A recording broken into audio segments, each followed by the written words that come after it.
Hey there, welcome back to the episode of the B2B Marketing Asia podcast. I'm your host, Joe Escobedo. Joining me today is Kartik. You'll be sharing a very exciting campaign that you guys worked on. It's close to my heart with two children. It's the hand washing campaign. So maybe you can share a little bit more in terms of what the idea was. What did you guys end up doing? What were some of the results? Joe, look, great to be here. I'm a fan of your B2B marketing podcast. This is a bit more B2C, but we'll cover a few more B2B elements as well. Now, this campaign is something that's been on for many decades. I basically am privileged to work on a brand called Lifebuoy, whose purpose is to save lives and help parents ensure their kids fall ill a little less often. So, by the way, exactly what I experience at home as well. I have two young daughters like you do. And therefore, this campaign the reason for the being of this brand is because science shows us that good hand washing and hand hygiene habits can actually reduce and prevent infection. So it's a decades-long campaign. The brand was invented by the founder of Unilever called William Lever because he wanted to prevent cholera from spreading in Victorian England. And in those days, cholera was killing people. So that's why he called it Lifebuoy. Awesome. And tell us a little bit more in terms of what you guys ended up doing. Okay.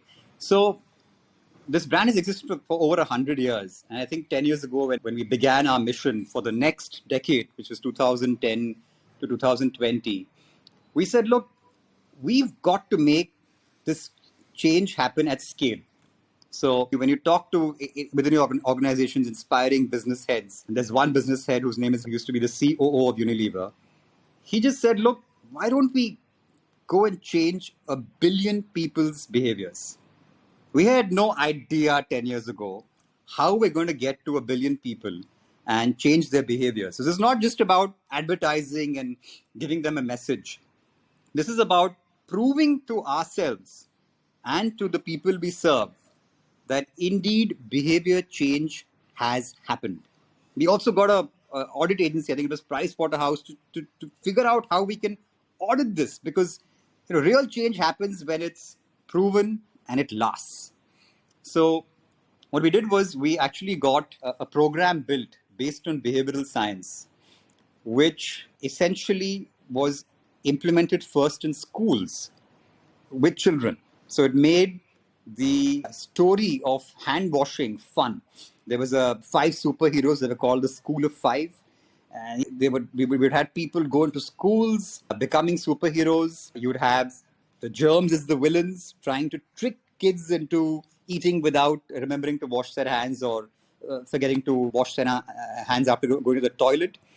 And suddenly we realized that if we did this program for 21 days and we got kids to measure through an interesting thing called a sticker diary, to measure their own behavior change and reward or penalize themselves for not doing it or doing it, kids would change their behavior.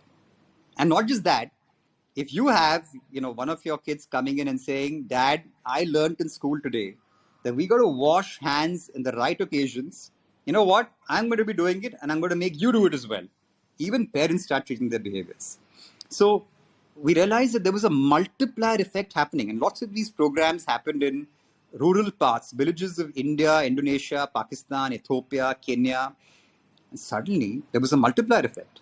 So we realized that this behavior change program, which is scientifically proven, is not only changing behaviors of children, but of parents, of villages, of communities. And then this multiplier, this virtuous cycle started happening. And as we started expanding our program, we realized partners wanted to join us. So 10 years later, I can tell you, we've got over 50 NGOs across the world, across 50 markets. We've got Gavi, the Global Vaccine Alliance, partnering us. We got Save the Children. So we got many partners who said, you know what, not only do we want to participate in this program, we would like this program to be in some of our programs as well. The Global Vaccine Alliance is doing an amazing job of immunizing children, against measles, polio, etc., etc.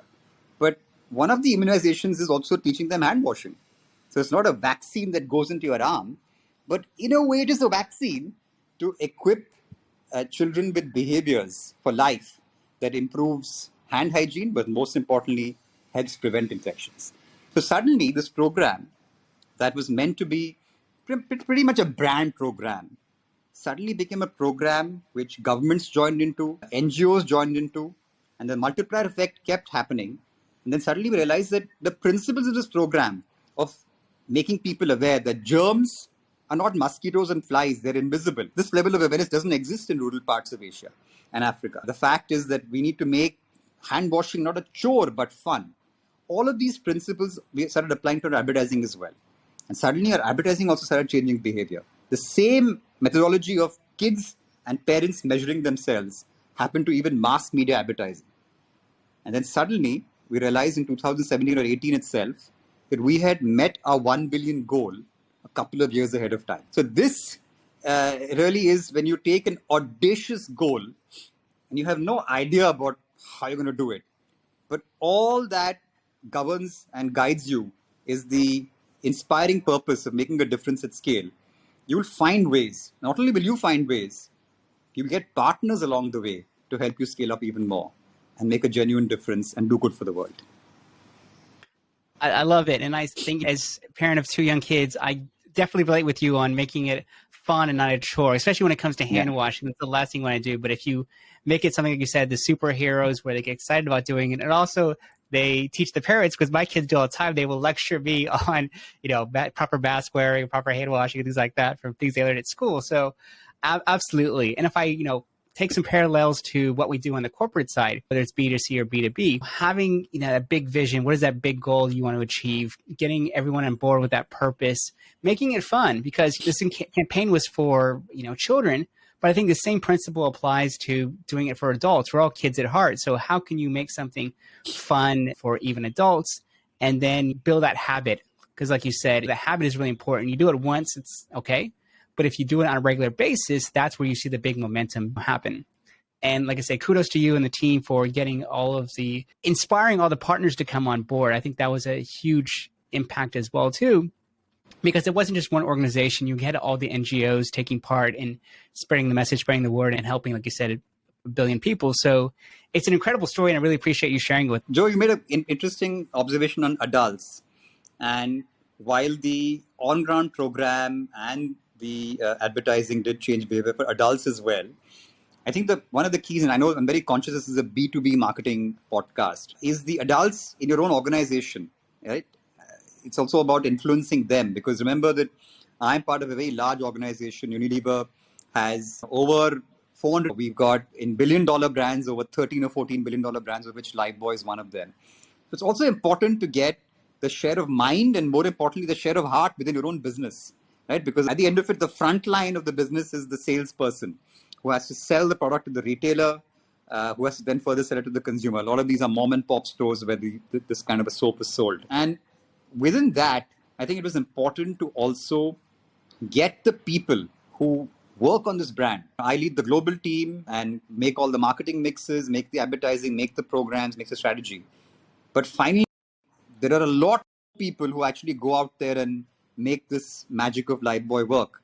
So I have a WhatsApp group, it's on this phone I'm talking to you on, of more than 170 people of all levels of experience and seniority who we decided to call the lifesavers. Because that's what they're doing. When you are working on Lifebuoy and you're trying to implement the behavior change program, you're trying to do the advertising that changes behavior, you're trying to even make even the factory personnel who are working to make the soap, and they were heroes really in the pandemic. They were still out there in the pandemic before vaccines were invented, making soap. We call them hope makers, soap makers. It is important for people inside the business to understand what they're doing. And therefore, I call that WhatsApp group the Lifesavers brand community. And truly, every day that the group gets populated with messages, people are sharing best practice, finding a way to talk to the government to get more schools open for us to go in and intervene on, or innovative ideas. There was a Cannes Award-winning brand activation. The team in India went into the world's biggest religious festival called the Mahakumbh. And there's free food given over there. And the staple food is something called a roti, where people actually have it as a carb with a vegetable curry. And the roti was stamped with a hand washing message, just a heat stamp saying in local language, in Hindi, remember to wash your hands before you eat, right? So such a community within the organization which has, I know that in your podcast, you always talk about having a sort of a superhero power for your own personal branding. This is a branding for an entire community of people within the organization who are called the lifesavers. Therefore, take that life-saving purpose and inspire each other. So I'm privileged to work with this brand because I have a bunch of 170 plus lifesavers who are inspired on their own to take the brand's purpose and truly make it happen. And the beauty is that this culture, this lifesaver culture, is something that our partners also understand. When we created something over a decade back called the Global Handwashing Day.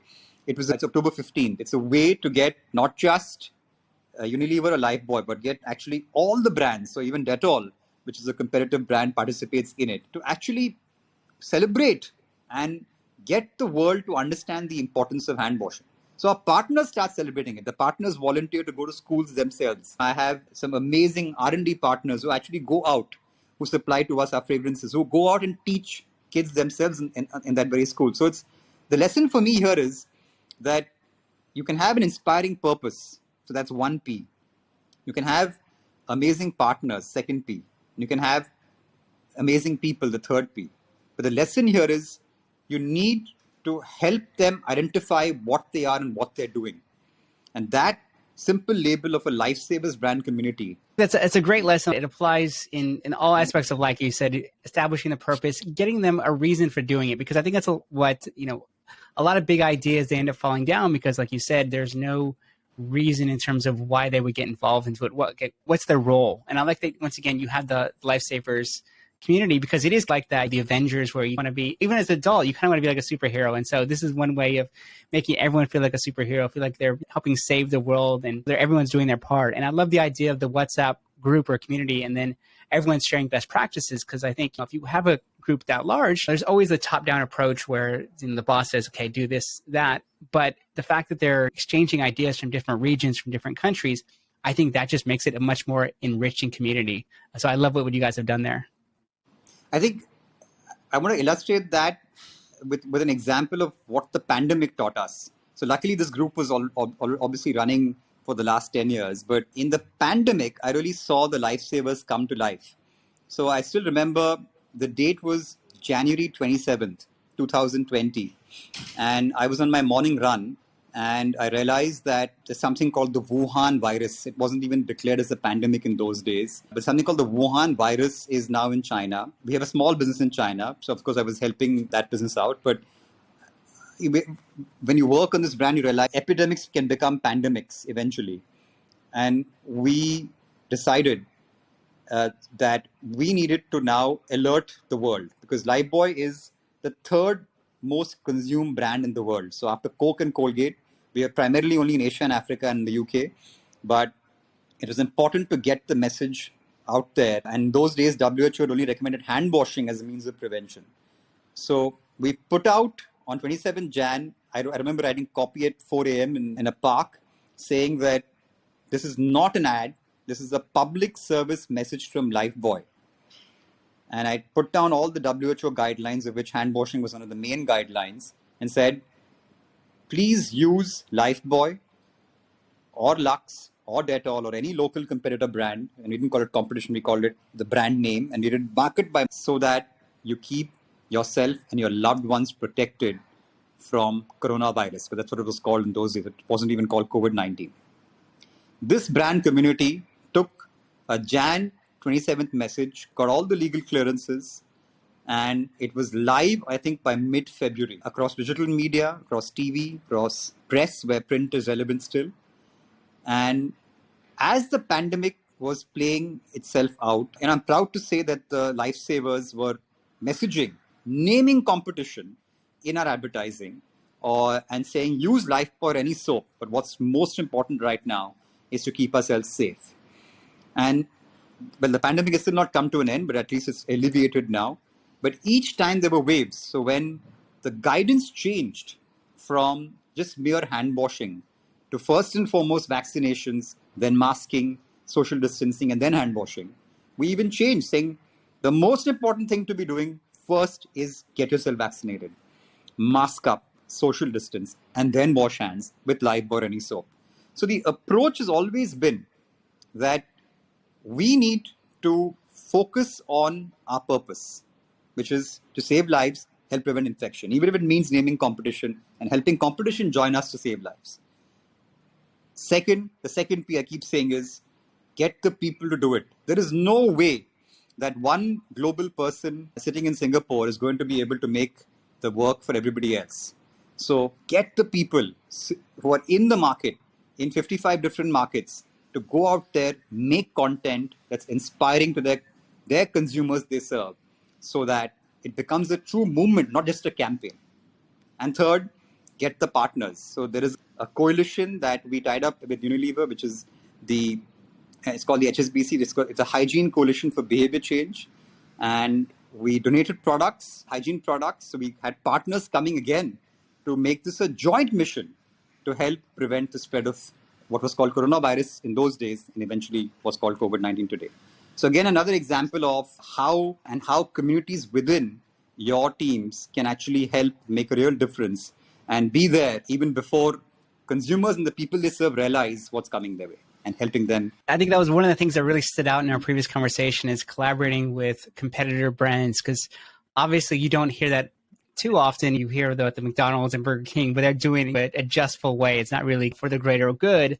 And it's an interesting way to look at it, because if I look at it from other brands, there was a little bit of that, this is going to sound a bit controversial, there was a bit of that opportunistic look when it came to the virus, particularly those in the health sector. They said, okay, this is our time to cash in. Where I like what you're saying is, look, yes, we do produce hand washing soap and things like that. But at the same time, the most important thing is you are staying safe, you and your family, you're hand washing, regardless of the brand. So I think that was something that really stood out to me. I would love to see more brands do, whether it's B2C or B2B, just elevate beyond kind of your brand and say, okay, what is the greater good? Particularly in a pandemic where a lot of people unfortunately did lose their life. How can you help them in a situation and not just understand how much cash you can grab during that situation? So I love that you've taken a different approach to that stance. I'm glad you liked it. And by the way, it's something that we will continue to do. What will come first is the well-being of the people we serve. And therefore, that's what our campaigns, entire program, the entire business model is. Absolutely. And last question is, we always ask guests, what resource has had the biggest impact on your professional career? People. There is no doubt. The big message I had to take away is the reason behind Lifebuoy enduring so long, the reason behind my career enduring so long is 3 Ps: purpose, people, partnerships. But most important is people. I've had people who've mentored me. I've had the chance to mentor. I've been working in teams. My philosophy is work is play. Through play, and you can see it in our kids, you learn a lot more, you have fun.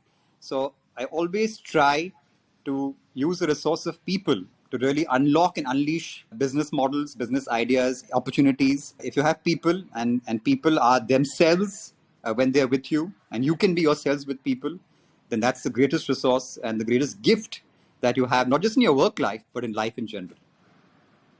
I can attest to that from our previous conversation. We really hit it off. There's a lot of similarities and similar ways of thinking. And I think, I would love to be your team as well, too. So I think there is that kind of values that you bring to an organization that really make it stand out. And like you said, looking at it from both point of views, because a lot of times people think you only have to manage up or manage down, or at least learn from one direction. But you're saying, look, there was a lot of mentors who helped you out in your career, and now you're giving back and helping those who may be starting their career, and even senior ones. I think it goes both ways. So I appreciate you sharing that with us.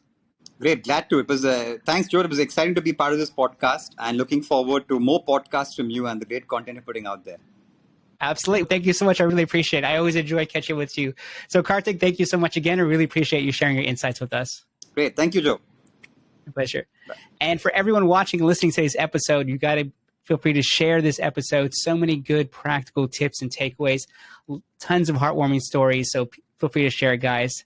And more important, stay safe, take care, and we'll see you soon.